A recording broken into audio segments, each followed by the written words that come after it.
it was kind of a known story. Whenever someone would complain about something, your parents would kind of like guide you through how do you turn that complaint into a startup of some kind. You know, like how do you find a complaint, how do you find a problem in the world, and then how do you do something about it? It's kind of stupid how many things you can get by just asking. Like, it's insane. I've gotten all of my jobs so far by just cold asking. Didn't know much about their product, but I was like, whatever, I'll learn something, it'll be cool. So I just like cold emailed them and I was like, hey, like, I know you don't have an internship position, but like, can I work for you?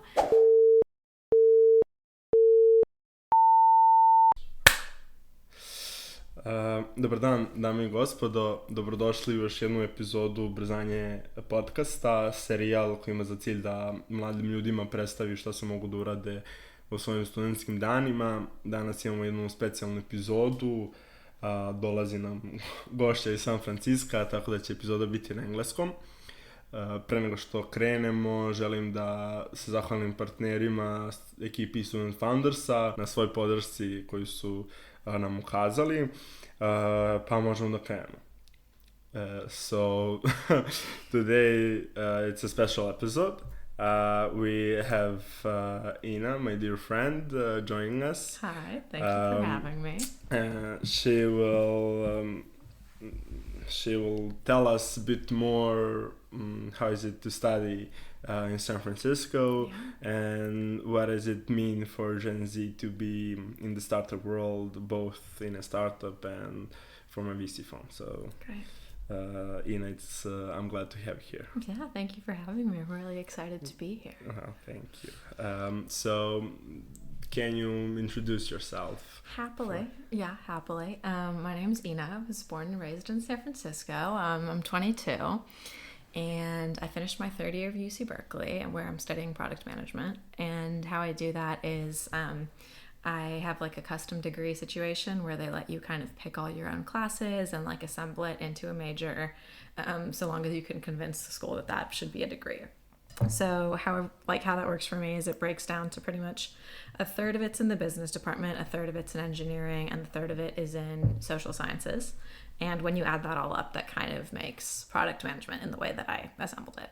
And while I was doing that for my first 3 years, I worked at a startup based in Slovenia for 2 years called Speech Blubs. It's a speech therapy app for kids, and they're wonderful. I'd highly suggest everyone checks them out. And I was in their product department for 2 years. And then I'm actually doing a gap year right now between my third and fourth year to get a little bit more work experience and kind of see what's out there and what I want from school, and kind of like, we can dig into why I did that, but I'm just going to keep it brief for now. And the way I'm doing that is 3 different internships for 4 months each. The first of which is interning at South Central Ventures in Belgrade. So wonderful. We'll start there. Wonderful intro. Thank you. We have a lot to talk about. So maybe I would, start from the beginning. Please. Let's start from the beginning. I gave us a lot to chew on. There, So but we just want to get. I want to get the audience the gist of who Ina is, and maybe compare different views. So because you're raised in San Francisco, so can you maybe tell us more about what it is like to be raised in a city like San Francisco? Sure. Yeah, I think one of the biggest things is that it's a city with a lot of entrepreneurial spirit, obviously, and that's kind of very much at its core.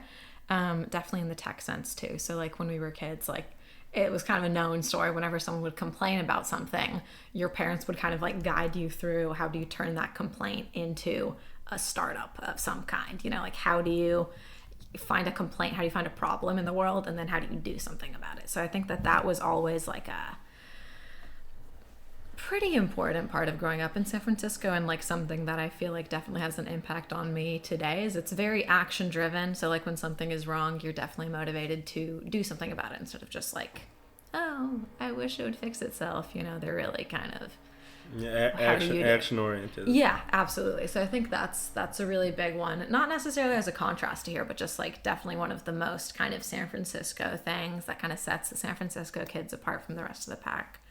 I'm trying to think what else.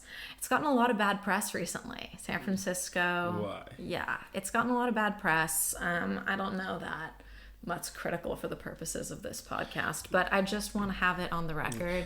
Yeah, it's a beautiful place to live. Yeah. I've lived there for, yeah, if you're multiple decades. It's great, and the stuff you see online is like the same 2 streets that have been recorded, and no, I think it's totally okay just for. Had to shout out my city really Yeah, quickly. good What you see online perspective. isn't reality. It's really great, not without its problems, obviously. Yeah, of No course. place is, but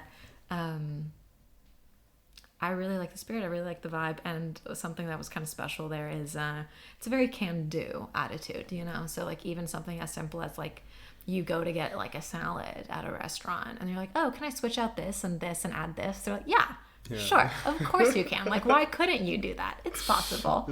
So very much like trying to make things happen, and I think that manifests itself in my life. I think that is great. I think I want to talk more about the contrast between San Francisco.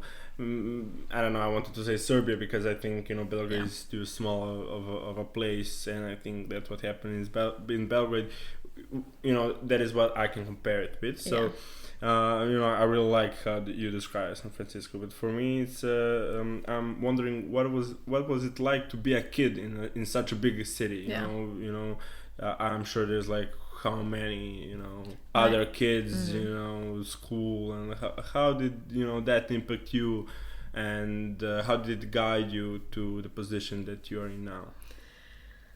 Good, very good question. So San Francisco right now it has 900,000 people, so almost 1 million. Not quite at Belgrade size yet, but when I was a kid, it was less. I want to say maybe 750, something like that. But that's a guess. We can check that. It's big, right? And people are all very interested in a lot of similar things. So like, I also like grew up in a city. Like it wasn't like backyard, white picket fence America. It was, an apartment building. So we weren't playing like, hide and seek in the streets and that kind of stuff. But I feel like, what kind of like, well, tell me a little bit more about what you want to hear, because I can talk about my childhood in San Francisco as like a nostalgic. So maybe do you have like a story from your earlier childhood, maybe elementary school, that maybe hinted you in hindsight that you'll be, let's say, a product management or in startups and stuff like that? I think a really good story that I like to tell is like this funny anecdote about a lemonade stand that me and my cousins did. So like they came up for Thanksgiving, and my mom works in branding, my dad works in software, right? So like they're in the tech industry, very like classic San Francisco couple. And my cousins and I were like, everyone's doing these lemonade stands. Like, it's just like, we can make money with that. Like, why would we not do that? So we're like, yeah, like let's completely do it. And we go to our parents, and they were like, why should we give you money for supplies? And I was like, oh, like, because we can make money. And they're like, what? So we're just going to give you money for you to make money? And we were like, and not in like a critical way, but in like a make me this case, So then we were like, oh, well, I guess we can share the profits. So, so like, it's like a mini VC situation, which you don't even realize. Yeah, and then we get into like, so we secured the pre-seed round, and then we go buy our lemons and stuff. And my mom was like, so how are you guys gonna make sure that people are buying your lemonade and not someone else's? And we were like, well, I don't really know. And she was like, you need a differentiator, something has to be unique about you.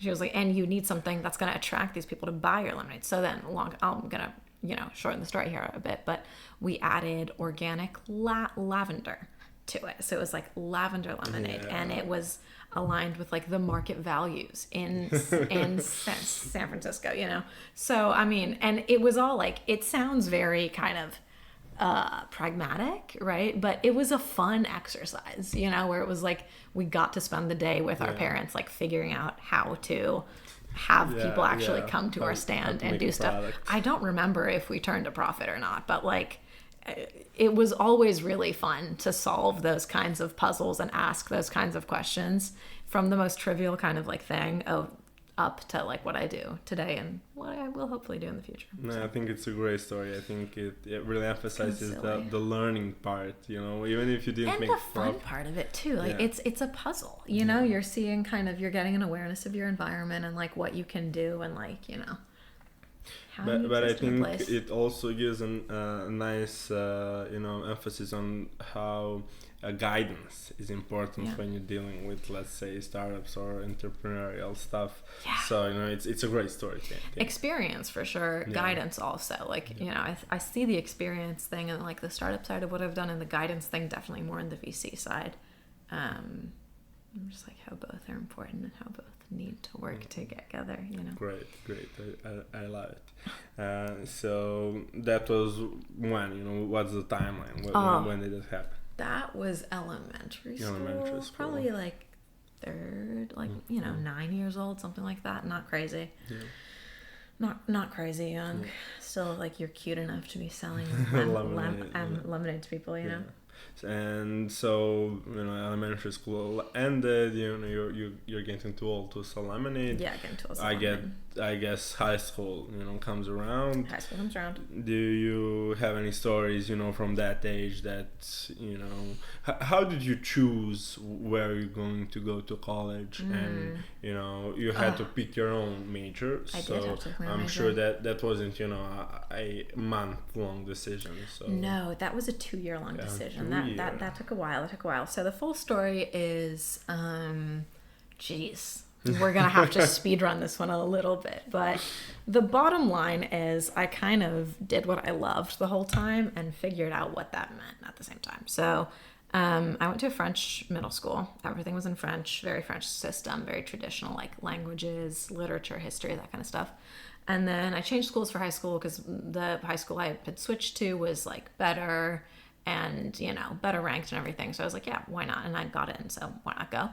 And it was a very, very good school, but also very like STEM strong, very technical, very sciencey. And I appreciate that, but that's not exactly where my passions lie, like in life, you know?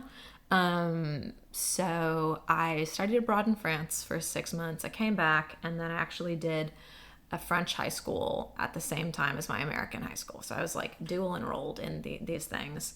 And I was really enjoying kind of taking stuff from one and applying it to the other. And I like really liked having, and in the French high school, I was doing like literature, languages, history, the kind of very humanities, like soft skills, like, you know, fun stuff. And then at school, in my like American school, I was doing a lot more like math, technical stuff, you know, like STEM-y things. And they had really good history too and like stuff, but it was just separate, you know, and more Silicon Valley, very Bay Area. So, and I like to have them both together because I feel like it completed the picture and gave me a much more like well-rounded and rich kind of thing. So anyways, fast forward, college stuff happens. I'm applying to colleges. I picked my college based pretty much exclusively on where I'd like to spend 4 years of my life. At the end of the day, I was choosing between New York and Berkeley. And New York just didn't like, when I visited the school I got into, I just like didn't like it that much. And Berkeley was a great school. I loved the work opportunities I had around. It's a great place to live. Lot like, you know, weather's good, sports are good. I was always like, I'm from there too. So it was like easy, which, you know, wasn't exactly a selling point. Like I wanted to go somewhere else, but I was like, okay, I'm comfortable enough here that I can use my extra time to kind of do more with my life. So in that case, staying home was a really good call. But Berkeley was like, you know, there weren't too many schools that were going to beat that out for me in terms of like, oh, this is a better school. Like I'd rather go there. And I liked what they had to offer. And it was like so big. I was like, I'll figure it out. So I get to Berkeley and I initially declare a double major in linguistics and anthropology. Yeah. Linguistics and I think it's like philology is the linguistics equivalent here. I've been seeing it around. Anyways. I initially declare that double because I was interested in seeing how those two disciplines can teach you about the human and like how they shape the world and are shaped by it. and then using that to kind of translate it into business insights and like strategy and design and that kind of stuff. So I did a semester of that, and I loved the classes, but they were just not applicable to anything at all. So I was like, okay, let me add business. So in the second semester, I added business, and then I was triple majoring, and that was a disaster because I had a ton of classes that I like didn't actually want, just to get like check all the boxes and stuff. So my second year, I declared interdisciplinary studies, which is the major I'm in now, and it's one where you get to like pick your own thing. And at first, it was just design was the major, right? And I was like, I don't really know what to do. The summer between my first and second year, I interned for the first time at the product department of the speech therapy app for kids. I did that because I just like wanted some real work experience, and I loved what they did. I was really into their mission, didn't know much about their product, but I was like, whatever, I'll learn something, it'll be cool.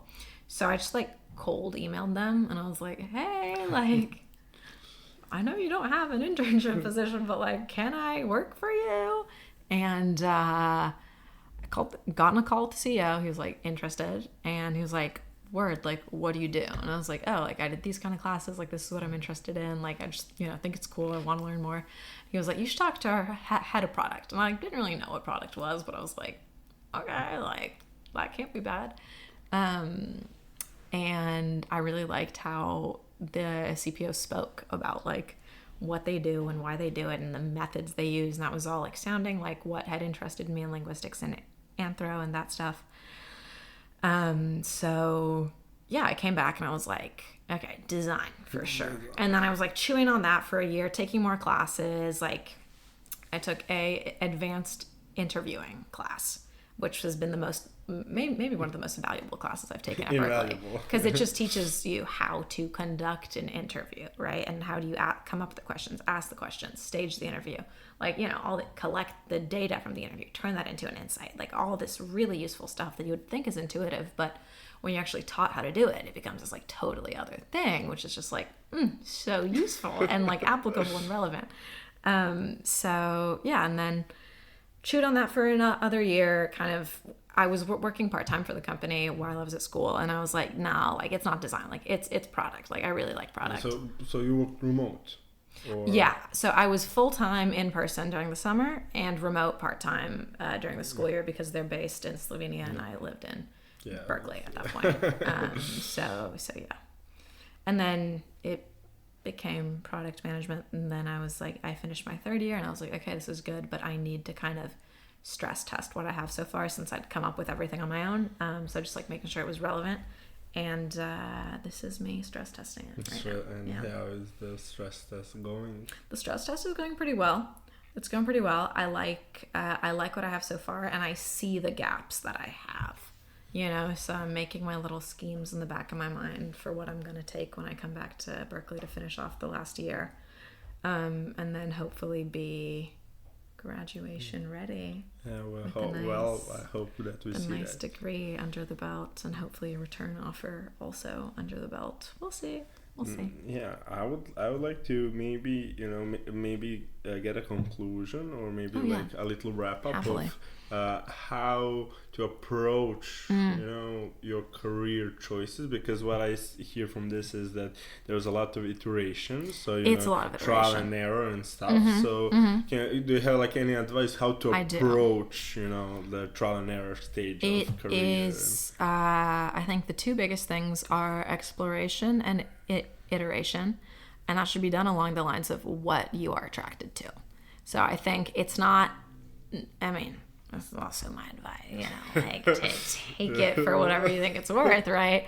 But I don't think it's worth trying to pursue a trendy topic or like a quote unquote safe thing. I think you should figure out what you're good at and what you really like and what you can put 100% of yourself into and enjoy it, because I will never, like, if I do something I don't really like but that I think I should be doing, which, no offense to everyone in this industry, is computer science for me. I could do it, but I would not like, and like I wouldn't be like reading the papers after school. I wouldn't be like, engaged in lecture, like locked in, like trying to understand more. I'd be getting it done, and in the workplace, like that's just gonna fall flat against someone who actually cares about it. So like it's just a better use of your freaking youth and your brain to do something you care about and can do well. So do what you like and do it excellently rather than try and do something that you don't care about, which is kind of cliche advice, but I think like I saw that it was really real when I took a data science class at Berkely, and it is one of the bigger ones that's supposed to weed people out. And like, I've done data science, like, you know, it was an intro class. It wasn't that hard. But I was just like, geez, like I really don't care. Like this isn't where my heart is at. And I got a pretty catastrophic grade in it because people who care a lot, you know, they did great. Were grinding it out in their spare time, and it was graded on a curve. And I was just getting it done. And, you know, when you're against, you know, the people in the world who are trying their best, it doesn't. Getting it done, it isn't quite enough. Yeah. You need to be passionate. But how did you deal with failure?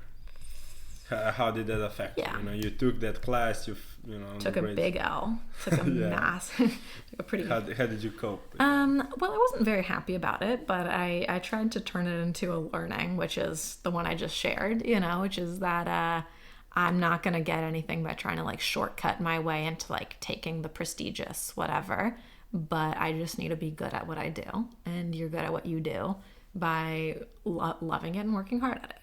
So I was like, okay, I learned that I can't BS CS, you know, and I need to figure out what I'm good at and put my energy into being really good at that. Well, nicely said. So it's not very precise. It's not like, you know, take these 3 classes and then the world will fall into your lap. But a lot of it was like soft skills stuff and just like, you know, figuring out who I am and what that means and how I figure that out. Because I think a transition in college that a lot of people don't talk about, but that is really like impactful, is that in high school, your goal is very clear. It's to get into a good college. Everything you do is supposed to be towards that. And it's a very quantifiable thing. Like if you get good grades, do extracurriculars, you know, like if you follow these, whatever, 10 steps, that's how you do it. But then you hit college and the goals are really different. And it's not really like, the goal's what? Get a good job. What does that mean? Like well-paying, happiness, location, what you're supposed to study. Like I think that a lot of people are kind of dealing with these questions of like, who am I and who am I to tell myself that for the first time while you're like trying to get good grades and do what you thought you've been supposed to do your whole life. So that was definitely, and still continues to be like, I'm not going to pretend I tied a bow on that and figured out who I am. And now I'm just like, so everything's so easy now that I've reached self-awareness. But it's like an ongoing part that's not only personal, but also like academic and professional.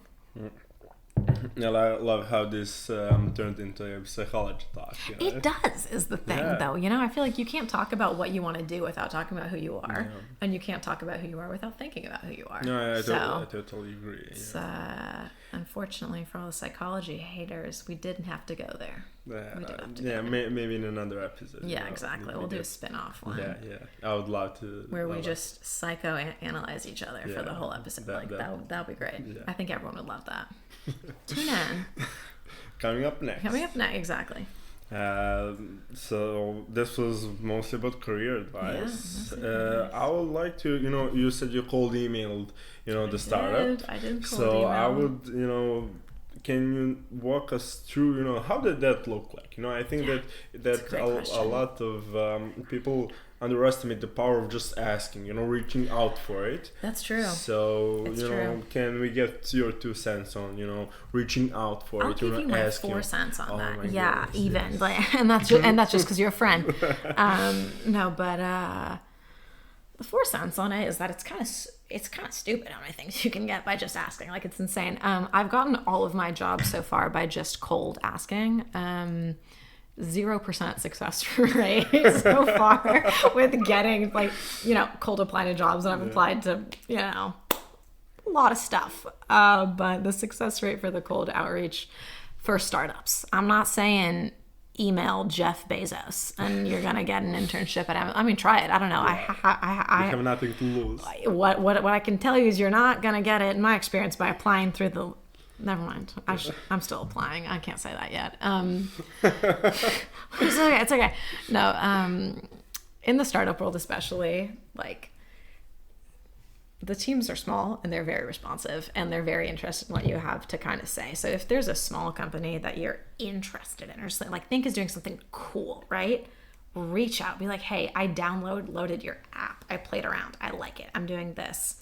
Can I, like, I don't know, analyze some data for fun? Do you have a question you want me to answer? Like, anything, you know? And I think it's really helpful to make contact with them, like, in a friendly way before asking them for a job.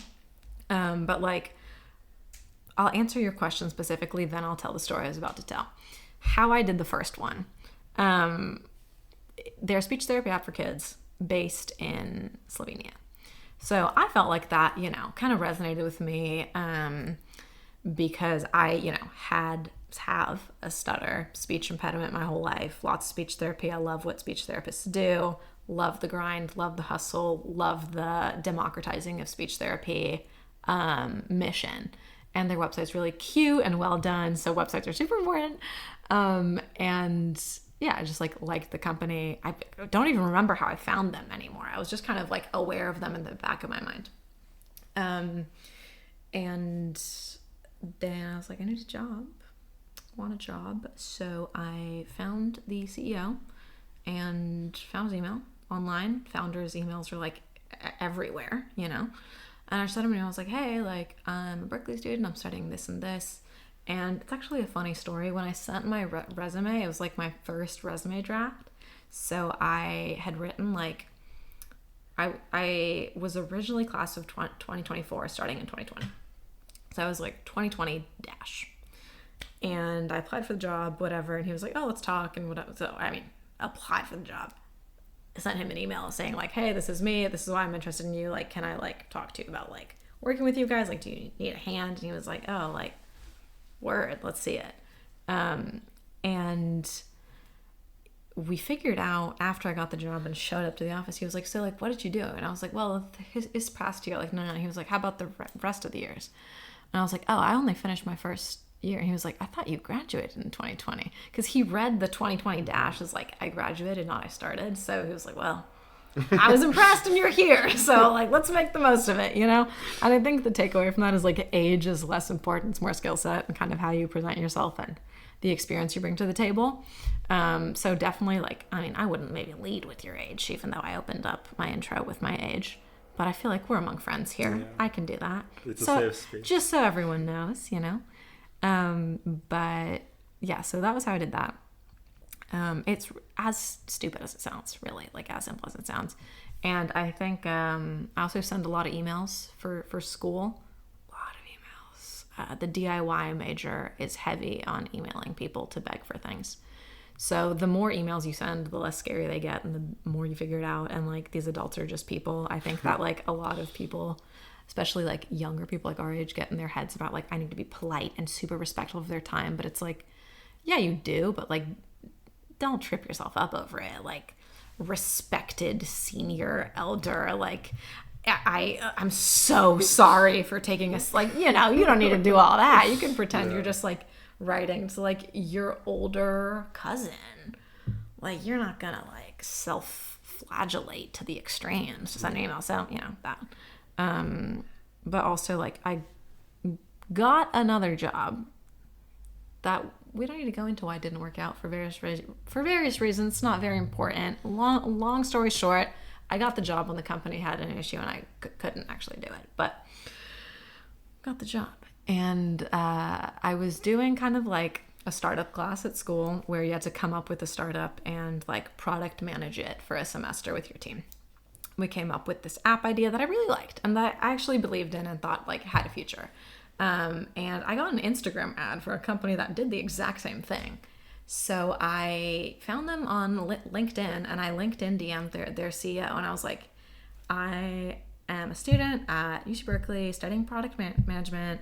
I was in a startup class last year for product management and here we just made your app. Like we literally made your app. Like I have 100 pages of like documentation and research. Like here's what I did at school. Can I get like 15 minutes of your time? And a little hack, I always ask for a stupidly small amount of time. And then you keep, because like they're not going to hop on the phone for 15 minutes. You know what I'm saying? Like if you say 10, they'll book 10. They'll stay on for 20. And that's okay. If they have to leave, they'll leave. But ideally, you want to hook them in those 10 so they stay for 20. Came for the 50, stay for the 30. Exactly.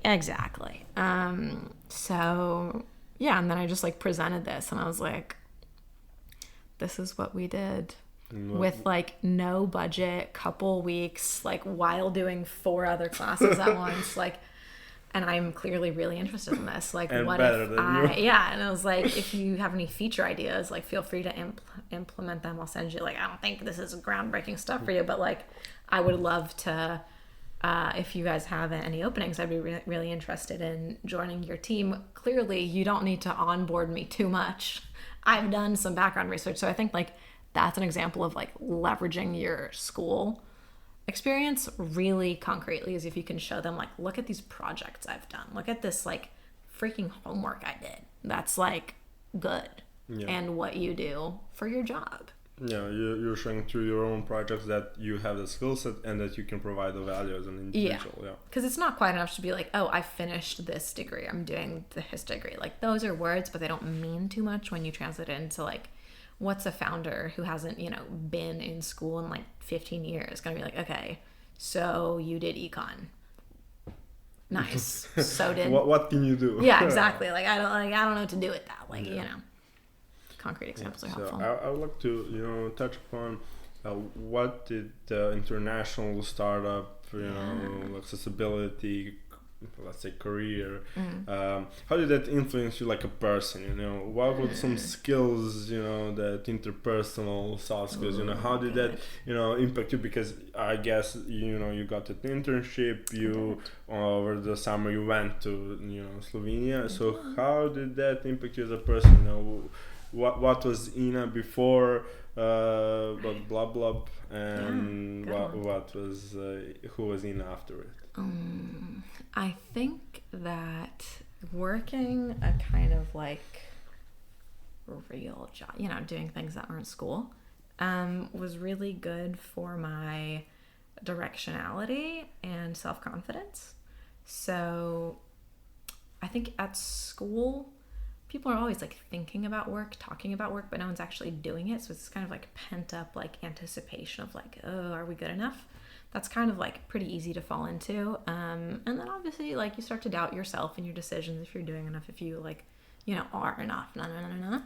So I think getting actually out there and seeing like real people who have real jobs is like a kind of breath of fresh air. It's like, oh, like everyone does this, like we'll be fine.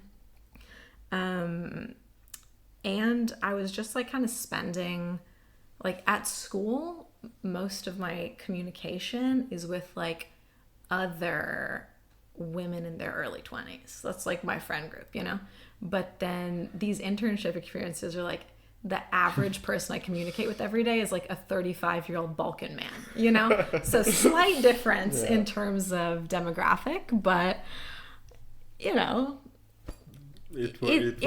works out because like they're friends too at the end of the day, and you just like get a little less intimidated to talk to people and ask for stuff, and also voice your opinion, because you get some validation that like your ideas aren't just like school ideas. They're like actual ideas that mean something.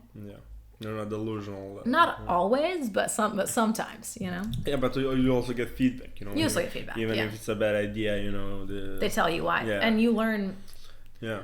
Really good at stress testing stuff, because like your professor is like, if you say something stupid, your professor, like I feel like sometimes will be like, that's stupid, but also will sometimes just be like, oh, that works in this case, that works in his case, But it's a bit less of the situation where like you say something and they're like, no, that's just totally irrelevant to this specific situation we're in right now. And I feel like at work you might get that a bit more, and that's just more useful. Self advocacy too. I feel like I'm better at like taking up space, which I feel like for women is especially an issue, like minimizing themselves and like, oh, I don't want to like this, like it's not my place, like then they're like, oh, should I be in this meeting? So I feel like the more you do it, the more it's like, yeah, like everyone's just doing their best. Like, why wouldn't I do my best too? Like, it's not stepping on anyone's toes for me to try and be helpful. Do you have any stories where you faced a challenge being a young person in that space that you would like to share? Let me think. Do you have any like specific, like anything you think would be especially helpful in that scenario? I think that it's important to show people that it is hard. Yeah. But when you will get through it, you may be successful, maybe less successful, but at the end you will get some results, even if that is a learning opportunity. So, but it usually comes from challenges and mostly from failing them. So, do you have any stories that taught you something important? I have a lot of kind of micro. I feel like I have the same story repeated a couple times, right? Which is that I think a lot of young people fall victim to kind of like pre-excluding themselves from something because they think they don't belong in that space.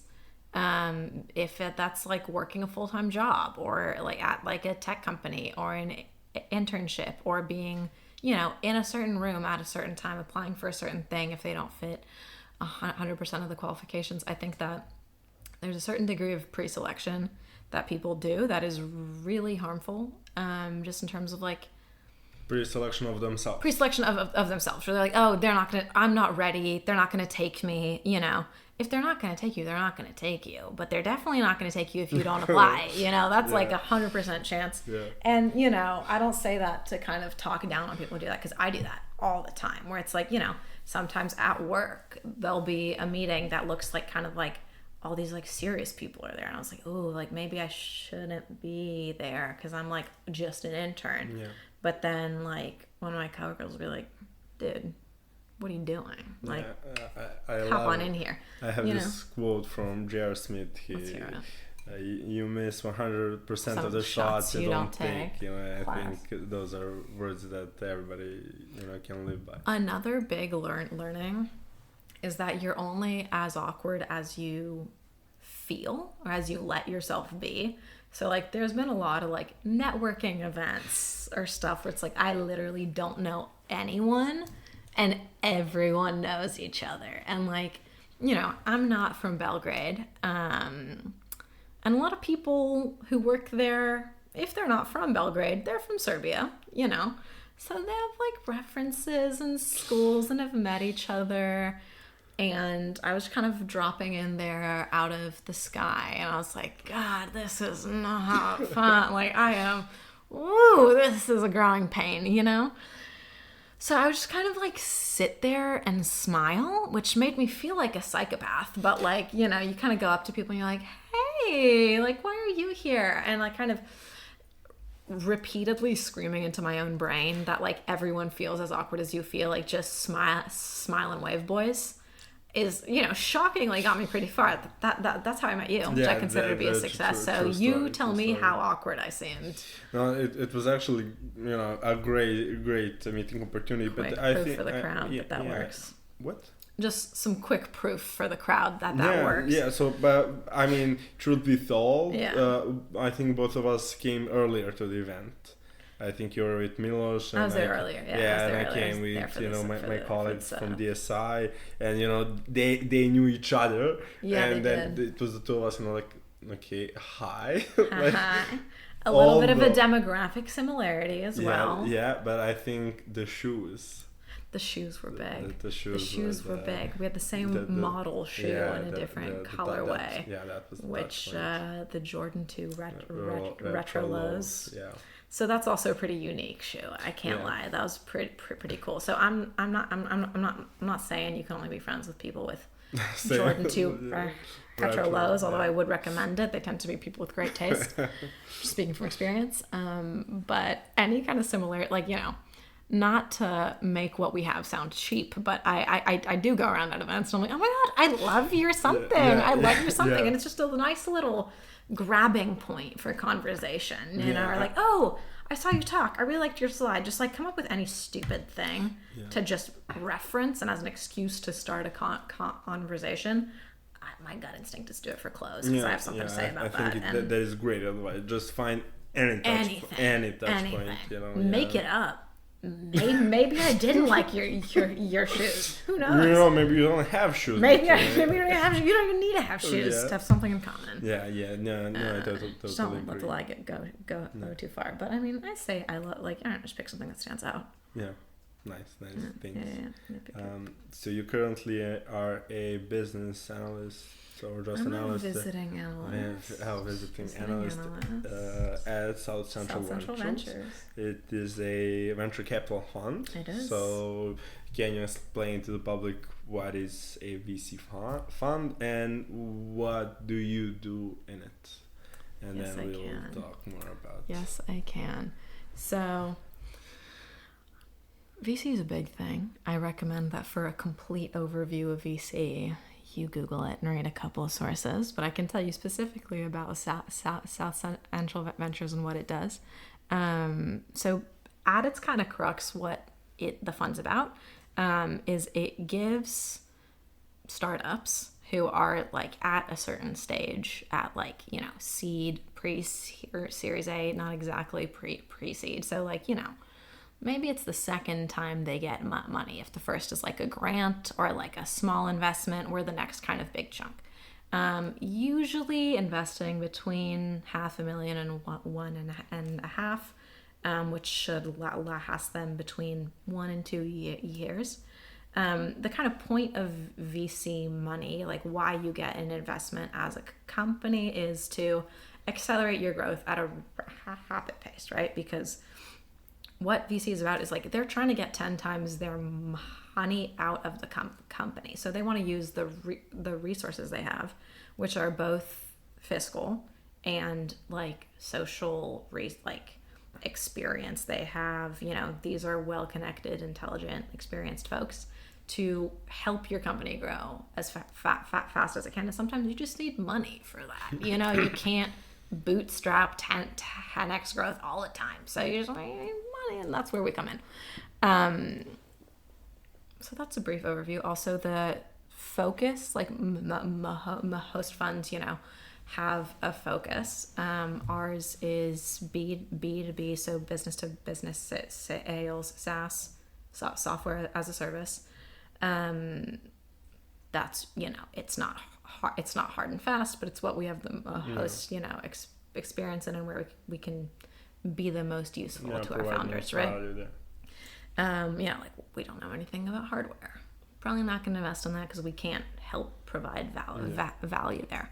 And it's focused on the like Western Balkans region. So it's either you do some work here, you have an office here, your founders are from here, something like that. But like that's a mandate of the fund that actually can't be changed. And what I do there, so what is your job description? What does it look day to day? Yeah, so day to day, like the activities are pretty varied, which I really enjoyed. When I started, I didn't really know what I was getting into, which I think is also like fun for internships. Like you start out with a certain task. Like I think when I started, like the first week, the plan was for me to like help redesign the website, which I did for about a week and then completely changed based on like what was going on and just being very like reactive and responsive and saying like yes to things a lot.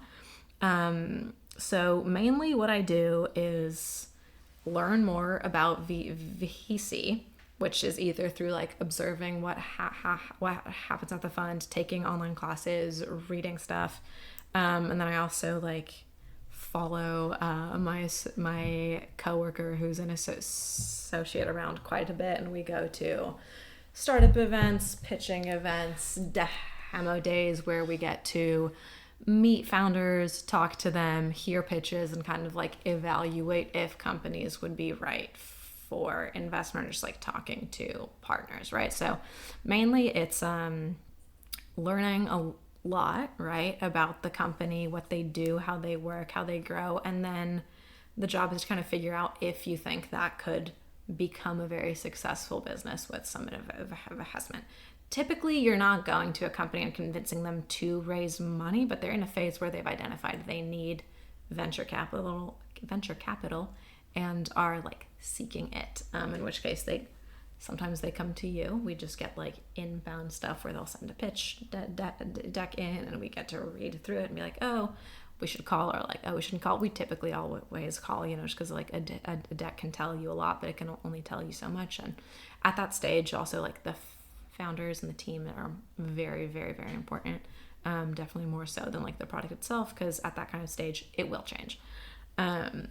So mainly, meeting people, hearing what they're most excited about in this life right now, their product baby, and seeing if that's a viable investment opportunity. And obviously, like, that decision isn't with me, but that kind of like, it's the intern who decides. But what's really, I think, great about like the size of the fund, because it's spread across 4 countries and a total of 11 people now, is that I get to see kind of every step of the process, right? So I'm there at the startup meetings with the associates, I'm there to like, when he presents it to the partners, when we talk to the founders, right? Like, because of the scale of this operation, which I think is really special about like this region too, I'm able to get a lot of like, I'm in these meetings, I'm speaking at them, I'm sharing what I saw, what I thought, what I, know from my experiences before. And it's like, you just get to learn a lot when you're not in like a country of 330 million people, because I was saying, like, if I had the same position in the US, I'd be doing like market research endlessly, because so I was doing that as well for the first 2 months of my internship, as I was doing a lot of research projects for portfolio companies about their product, strategy, marketing, competitors, just kind of like putting all my like research skills to use. And I did that for like good 2 months. Good 2 months. And it's fun, like it's, cool and a good skill set to build up. And just like to get familiar with like the ecosystem, how things work, all that. But the kind of longer I've stayed, the more I've got to do kind of like on the ground stuff, which has been super, super fun. Lot. I can see, nice career development. Yeah, a little bit of growth, a little bit of up and to the right, what everyone loves to see. So. We're going to have to wrap this up, this conversation, soon. So I want to ask you, so you saw like what it's like to be in a startup, you saw, you're seeing currently what it means to be in a VC, you know, how they look at startups, from a different perspective. So interesting. Do you have yourself any entrepreneurial, aspirations? Good question. This is, I do get this question a lot. I can't lie. Short answer is probably not as a sole founder, not as like a founder. I always say that I'd love to be like hire 1, hire 2, hire 3, but not the founder. Like it's like maybe a co-founder, right? But I'm gonna bring it back to the psychology, right? But like I feel like I don't have the founder personality. I'm not as much of like a visionary, not as much of a driver, but I feel like I work very well on teams. And that like kind of what I'm good at and my skill sets are best served, are best when complemented with other people. And that's something, I feel like growing up in the Bay too, it's like, oh, you'll be a founder. So like not to be like, oh, I really broke out of the mold by wanting to be a co-founder instead. But like, I like the startup grind. I like the entrepreneurial grind. I think I'll be in that space for a while yet. But maybe not as a founder, unless, of course, the lightning, like unicorn $1 million idea strikes, in which case we won't have a choice but to act. Yeah, I do agree. But no shame in not being a founder. No shame in not being a founder. No shame in not being an entrepreneur. An entrepreneur. No, it's hard. It is hard. And I think being on the VC side really shows you that. Because like when you talk to successful entrepreneurs, like whoa, this rocks. But then you see a lot of unsuccessful entrepreneurs. Yeah, I think... and folks who aren't doing great. And like now is not a great time to be a founder just this year. It's really not a good time to be a founder. In these few months, it'll turn around. Hopefully. Yeah, we're really banking on that. It will turn around.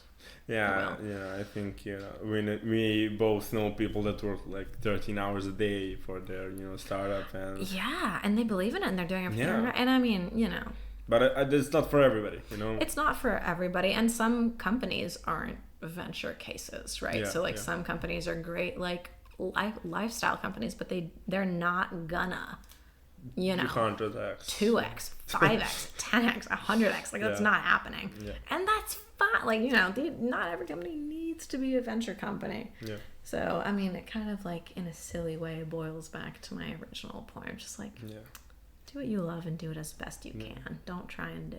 Yeah, try to find yourself and where you fit in this world. Exactly. And I mean, then you'll be satisfied with whatever you do, right? So, and fingers crossed. Yeah, one last question before we wrap this up. Ready. So is it a silly one? No, it's right. So this is a question I ask all my guests. Okay. I think it's important for the viewers and listeners to actually get some maybe actionable insights, some advice. So from their peers. Oh. So do you have an advice, but for a younger version of yourself? So do you have like advice for Ina from 2 or 3 years ago? Yeah, I do. I'll give it 2 pieces of advice. Let me just buckle that up into a nice little package. Take your time. First piece of advice will come as no surprise to anyone who's listened to this episode, but it'll be stop trying to do stuff you don't like.